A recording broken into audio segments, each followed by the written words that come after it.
opportunities we have at a night like this so to tell some really heartfelt stories. And over the last 2 years, we've been able to talk about two very special people. One is a former Quinnipiac student named Corey Burke, and we talked about her family's commitment to some of the students in Bate 50. And last year at this time, we talked about our friend Benoit from Bate Comaquiera and some of his difficulties. So we didn't want to leave those stories as cliffhangers, so here's a quick update on those two.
this. Have a seat for a second. I know I said this last year, but I want to give especially our very good friend John Sandoval a hand for putting this all-star band together. And as I mentioned last year, do you know when they met in practice for the first time? About an hour, 2 hours ago, 2.5 hours ago. So is that great or what? We appreciate that. So we have a chance to meet. I'm going to invite out two of my lifelong friends who are some of the foundation of the mission work in the Dominican and our partners for 30 years. He is 30 years old, by the way. Moses is 30. Are you 30? Close. Yeah. So this is Jean-Luc Fenor Jr., and he's representing his family that started all of the mission work in the Dominican and continues today. So here's Jean-Luc. Good evening, everyone. We are living in a constant world where we see a lot of changes. I know nowadays we don't sit down and write a letter, take paper and write a letter, or try to send a telegram. We rather take our phone, send a text message, or even write an email. I know our kids nowadays, probably they won't know how to play hide and seek because we have new technologies, we have tablets that they're using, and we are keep on changing. And the changes have been good changes. But as I was sharing this morning, one thing that hasn't changed, and our brother John just said it, for over 30 years now, your continuous support for the mission, and that's admirable. I know we constantly learning new things, we constantly streaming. I know a lot of people are having watch party because winter is coming tomorrow, but today we are here. Today we are here, and that's what's matter, because the love that we have for the mission.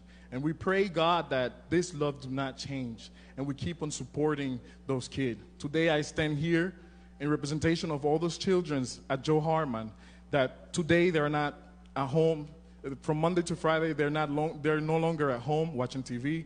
They're not going to the dumpster to look for food for their families. They're not working in the street shining shoes, but they're going to school and getting an education to better themselves in the future. And this is all because of your support. So we say thank you from the bottom of our heart. In the name of all the kids, we stand here, and we are just we're never going to stop saying thank you for your continued support. And may God keep us healthy and with a good, compassionate heart so we could keep on doing his work. Thank you.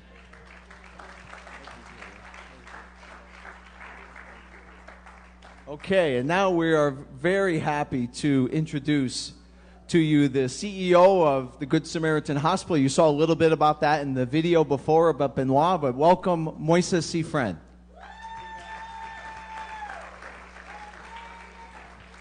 Good evening, everyone. I'm with a group of Dominican, maybe about 12 of them. When we flew in on Thursday, we flew into Philadelphia and then to Boston, and we spent a day in Massachusetts yesterday. We was meeting with a group of people, maybe about 19, 20 people. Many of them was from the first trip that a group of Americans make to La Romana to build the hospital. So I was seeing people that have been coming for 30 years, just like John and Amy or Alex, some people like you. They was saying, they say something that touched my heart, and I want you to know this today too. Some of them says, you know, when I remember my pastor asked me to come to a mission trip, I wasn't sure. I don't think it's God's voice calling us to the Dominican Republic, why I should go. But I went. And two of them stand up after I finished to talk. He says, Moses, I went. And 30 years after, I realized was God's voice calling me to Dominican Republic. What God voice, because you tell us how many people we have treated on the hospital since then. When we go back, we see the hospital, we see the reality. We see how many people we have helping. And I told them today, how many of you have heard John and the group asking you to come to the Dominican Republic, to your Hammer School and the hospital and help, Batay 50 or whatever, and you are not sure if it is God's voice telling you to come? I don't want you to wait 20 years when things going good, and when you hear those good stories happening in the Dominican Republic, you says, oh, I make a mistake. I never come when I hear John and the leader asking me to come to the Dominican Republic, because whenever we tell you to come today, we ask you, come to help in the education, medical clinic, food distribution, building houses. Believe me, it God's voice telling you to come to Dominican Republic. So don't wait to hear a voice like, we want you to come to Dominican Republic. That is God calling you or sending you an email. No.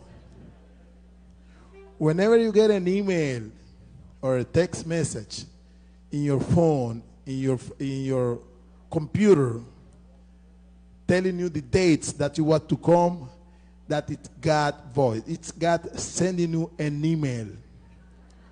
How many of you believe what I'm saying? So I just want to tell you this. Whenever you hear come to help, it's God's voice talking to you. Thank you, and I know 30 years after that you will see it's God that sent you to the Dominican Republic, as many of people today see that was God calling them 20, 25, 30 years, 10 years to come to the Dominican Republic. So I'm going to wait for you there in the summertime. God bless you. And thank you, Moses. By the way, I learned this afternoon that this year, the Good Samaritan Hospital saw close to 200,000 patients, that's a lot. That's a lot. So before we get to our friends from the Dominican here, we have just one quick award we want to present. Every year we present what we call the Sammy Award, which is named after the Good Samaritan Hospital. Moses is the CEO of the hospital. Jean-Luc and his family founded the hospital and were the visionaries for it. And every year, if I gave this out to everyone who steps above and beyond as a volunteer, I would have cases and cases of these here, because this is, you can see this type of night is not done with just a few people. But we have a couple that we want to just recognize. And so I'm going to ask Matt and Paula Balo to come up. They're way in the back there. And so Matt and Paula came on the trip last year. They raised the money to go for 2 weeks. They worked months and months to raise the money. Before the trip, Paula drove their 2 young kids all the way to Ohio so they could stay with family, and then drove all the way back to Connecticut, and then went to La Romana for 16 days. And they did video work for every day we were there, while the rest of us were enjoying our time at night, relaxing, eating, whatever. Matt and Paula were editing video every night. And we have years and years and years of outstanding video to help tell these stories. So we just want to recognize Matt and Paula. Give Matt a hand. Bless you. By the way, Matt and his family are moving to Ohio this week. Matt is going to be a youth pastor at a new church, a big church in Ohio, and they are already hoping to come with us in the summer of 2020. So let's pray about that. So Matt, give Matt another hand. Thank you. All right, are you ready? Okay, without any further ado, our friends from Revelación Maranatha.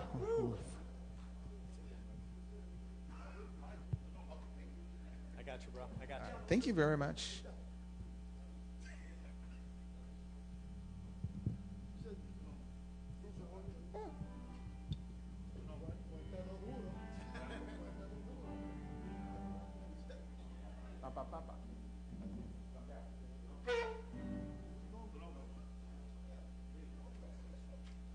All right. Here we go.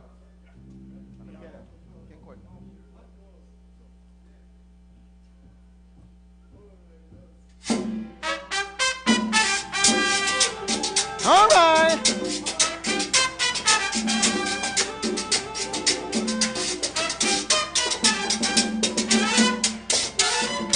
Lord, I lift your name on high. Lord, I love to sing your praises. I'm so glad you're on my life. I'm so glad you came to save us.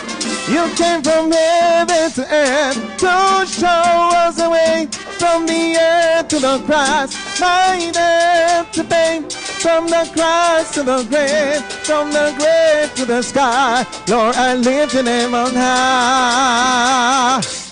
You came from heaven to earth to show us the way, from the earth to the cross, my death to pain, from the cross to the grave, from the grave to the sky. Lord, I lift your name on high. Yeah.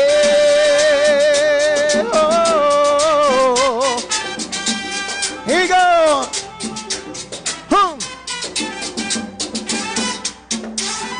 Tu nombre, Dios, levantaré y me gozo en alabar.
you very much, guys. So I'm going to invite up my son, Josh Powers, who has a very, very powerful story to tell.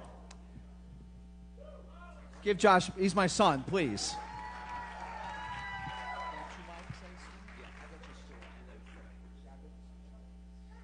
Hi, everyone. So, as many of you know, over the last 10 years, one of our main pieces to the mission has been rebuilding houses in some of the poorest villages in the entire world. So Bate 50 was our first. We rebuilt all of those houses, all 50 plus houses in about 5 years. And yes, that's something to applaud. And about 3 years ago, we entered Bate La Papita, a small village on a hill about 45 minutes outside the city, and we've been rebuilding homes there the past few years. And as many of you know, our group has multiple trips every year. We partner with different groups throughout the year. There's different ages, there's different skill sets, there's different faiths. It's a group, a collective effort to make this happen on many, many levels. So here's a story from one of our DRMT members. Mike Hahn traveled with us for the first time in 2017, 2 years ago. He grew up in California with his mom, his dad, and the rest of his family. His parents were doctors, and they were very involved in missions growing up. So the idea of missions was instilled at a young age. Ultimately, he ended up on the East Coast, and he attended the U.S. Merchant Marine Academy in Kings Point, New York. He later moved to New York City, became a part of Hillsong Church, where I met him. And he was eager to be a part of the mission field again, which would be his first time in over 11 years. So please welcome Mike Hahn.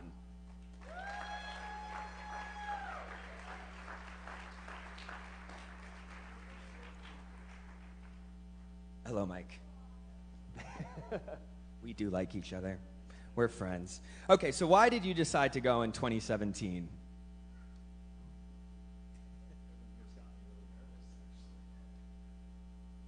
Well, as you said, so I actually went on missions a lot in youth group, and my parents were very involved with missions. And once I went to college and once I started working, I just felt like I was sort of like past the mission stage, like grew out of it. And I just thought I was supposed to work and write checks and donate, which is great. Please donate. But I don't know. I just thought like I was sort of done with going to missions, which is a little bit silly. And in 2017, it just had this itch. It just sort of hit me like, why do I think I'm past the point in my life where I'm supposed to go on missions? So I want to go again. So I saw Facebook pictures of you in the DR. I saw Facebook pictures of my 6th grade English teacher in Haiti. Reached out to both, and I ended up, after not going anywhere for 11, 12 years, ended up going to Haiti and the DR within a matter of a couple months. And as I mentioned, his parents were very involved in missions growing up when you were all little, and that spirit was instilled in you at a young age. I remember being in La Papita, and you were sending pictures to your family text. Yeah, so in all the times I've been on missions, it was sort of a youth group. My parents they used to go on maybe 10, 15 mission trips a year for the time that I was in college.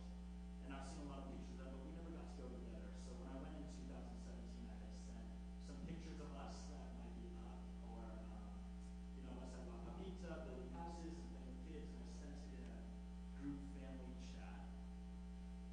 Little did I know that those pictures I sent my family were actually going to be the last pictures that my father saw of me. 4 days after we returned back from the 2017 DR trip, my father was in a scuba diving accident and he passed away. And so about a week or so later, my aunt who came to the funeral had told me that she actually saw the pictures of me in the DR because my father was telling everyone, showing people the pictures, and telling everyone how proud he was of me. So we never got to speak, but not until after his passing did I find out that he saw those pictures and was boasting about me in the DR with his team and how proud he was. Yeah. And holding on to those words, I'm sure, over the next months, 2018 rolls around, you have the opportunity to go on this trip again, you make the decision to go again. So how did the trip in 2018 differ from your first trip in 2017? Yeah, so coming back, it was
it was just encouraging to know how proud both him and God our Father is of me and of our team being there. Yeah. It's very special. So, what keeps you going back? Why this mission? Why this place? What is it for you about this work that's special and that keeps you coming back? I love you. It's a lot of fun. Of course, friends and community. And we didn't talk about this before, but I was just thinking, in Corinthians, he says, you can do all sorts of great things pretty much, but without love, it's just plain simple, right? Or essentially, it's annoying. Like, don't do it if there's no love behind it. And I just think that there's so much love in the work that we do there. I just am all in right now on just what this team has done for 30-some years, even though I've been a part of it for 2. And I just want to take the little that I have now and be faithful with it. So I have peace, I have joy being with this team. I know my Father's proud of me when I say that, both my earthly father and my godly father. And I just feel called to continue forward my little resources to be a part of this team right now. And I know you mentioned to me in the past how just as your parents have instilled the spirit of mission, it's very special for you to see other parents. It's like I said, there's a wide range of age, and there's parents bringing kids, and there's grandparents bringing their kids and their grandkids, and to see that is very special, and I know we've talked about that before as well. Do you feel like this is a phase, or do you feel like this is something that will continue on for you? Yeah, I mean, I don't know why I thought like post-youth group and not supposed to go on missions. That's silly and that's wrong, first of all. But it's incredible to see your family, to see you, your siblings, to see John and May, and your grandparents all in one mission field at the same time. It's great to see, I don't know if they're here, but Kyle and Ava or Jordana and Bella, and just, it's really cool to see parents and their kids go on these trips together. And it's not a waste either. I don't even want to use that word, but I see just the impact that these teenagers or young people have in communities there. People in 70s plus are in our team, and just the impact that they have and how unique their role is in our team. And honestly, I think it's incredible that people are able to pass that through generations. I'm so grateful that my father did missions and that I got to watch him do that. And I hope to be a part of an influence of a generation of my own spirit of influence in the years to come. That, you know, we just take a little bit of what we have and just be faithful with it and to impact, you know, the many to come. Yeah, that's incredible. And I know for myself, when I get to witness a story like this, and I'm thankful that it's a close friend, it's so clear to me that we get to see the power of Jesus and the power of how he allows us to leave a legacy. So I look at Mike and I see you, your dad. There couldn't have been a stronger legacy than what he did. He never physically went with our group, and he's now living through you, and that's his legacy that he's left. And I think that is extremely powerful, and I'm thankful for that, and I'm thankful for you. It was very brave of you to talk about this, and we're grateful, so let's give him a hand for that. And so before we wrap up, I know how special Bate La Papita is to you and the people of that village. My family, and we've gotten close and we've seen you there. And so I'm going to invite your girlfriend Liz to join us for a moment because she has something to tell you. Let's give a hand for Liz, everyone.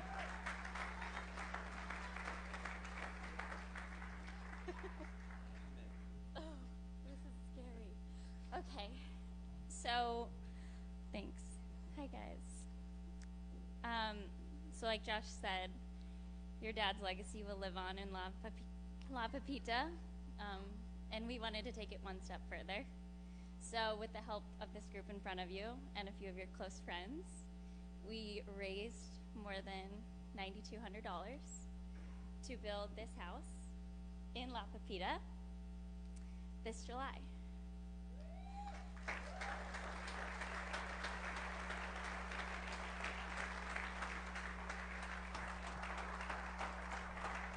So Liz is holding the blueprint of what will be the house that will forever be in La Papita in memory of his father. So let's give them a hand one more time. And Susan,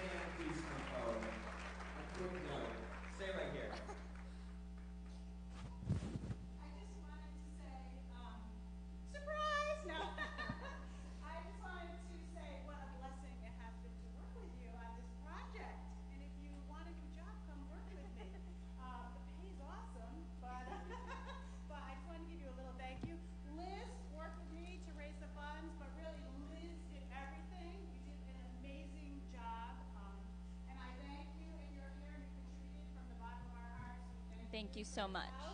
Join us on the mission wheel this summer to help us build it. We couldn't have done it without you, so thank you. And we hope you're blessed and surprised, and your dad will be there.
segment. So before we have one more story to tell, but I want to do a couple of things. First of all, I want to say, give us the chance to say thank you to our band and our singers for a wonderful, wonderful, wonderful job.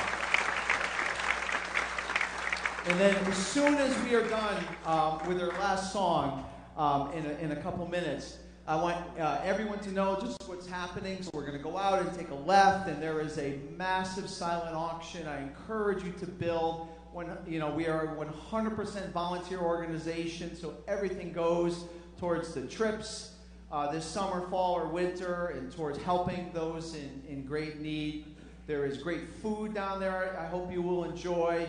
There are a couple opportunities for raffles, one for a free trip, a mission trip with us, and one for some amazing wooden trestle benches. And there also save your ticket stub, because we'll be raffling off a 43-inch flat screen and an Apple TV in a little bit. So I have a great pleasure to introduce to you a great friend of mine. Give a big hand to my friend Graviel Noel Jacoba. Welcome him out here. Graviel grew up in La Romana and in one of the bates, and he's helping us with another project, but we're going to let him tell his story quickly first. Well, thank you so much, John. Good evening, everyone. I will try not to talk too long. They say it's best to leave the audience before the audience leaves you. So my name is Graviel. I was born and raised in a batey. And at the age of 6, I had an encounter with a train in the sugarcane field of our village. Poor and hungry, I had gone looking for food in my village, as my family had none. I had ordered a train car that was used to haul cut sugarcane to the refinery. When I fell onto the railroad tracks, unable to move, I was run over by a train car and lost my entire right leg. It was not easy. It was not easy. Matter of fact, it took me time to learn that in life you will be knocked down, but you must get up, and you must get up with faith, and you have never ask why me. You have to ask, how can I come out of this stronger? So that was my thought, and I decided to start a new foundation. In the Dominican Republic, there are great numbers of people who have lost limbs from accident and have birth defect, and they go and treat it because of the lack of facility, expertise, or money to treat them. And I spent like 12 years trying to find the help for a prosthetic until I met missionaries from the state through the hospital. So the hospital, I was adopted by the hospital, and I came to the state in 2007, where I was fitted with my first artificial leg, which changed my whole life.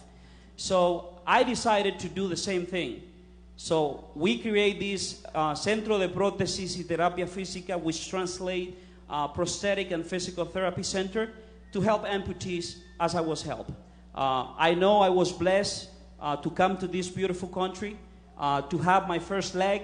So I was blessed to be a blessing. I want to be a blessing to other people. I thank John Power for giving me the opportunity, Moises and the hospital for supporting my organization.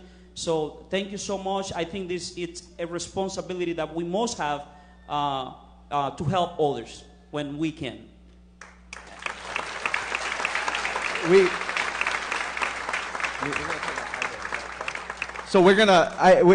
He's an impressive guy. I mean, in many more ways than one, many ways. But our group had an encounter with a young boy last summer in one of the bateys, Batey Comaquiera, which oddly enough is the same batey where Benoit, the guy with the broken arm that you saw before, they found a little boy who was one of these children in the bateys that Graviel's been talking about. So why don't we talk a little bit about what happened to him and our plans for him. Albert, his stepfather had a problem with his mom. So I don't know what happened to this guy. He took a machete and he cut his arm. He is only four, I think. Three. He's going to be 4 this year. So he's too young to have a prosthetic. And as an amputee, I know that giving a device to a young boy like him is not going to be good because he doesn't know the difference right now. So we will be working the psychological part with him, and we will be helping Albert maybe within 2-3 years with his first prosthetic arm, and we will be following up with him. I know he's frustrated, losing an arm like that. It's going to be huge for him. It's going to be, he will need somebody to be next to him. So my organization will be next to him, and we will be with Arbe until he decided not to wear a prosthetic. So, yes. So we are very, very grateful for Graviel and his organization being there to help Albert, as you can see him on the screen. And we look forward to partnering with Graviel and the hospital and others to help this little boy. We also look forward to coming back here in a future year and showing that little recap video with something great for Graviel, for Albert and Graviel. Give Graviel a hand.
down in South Ridge out to the left. And thank you so much for all of your support. God bless you.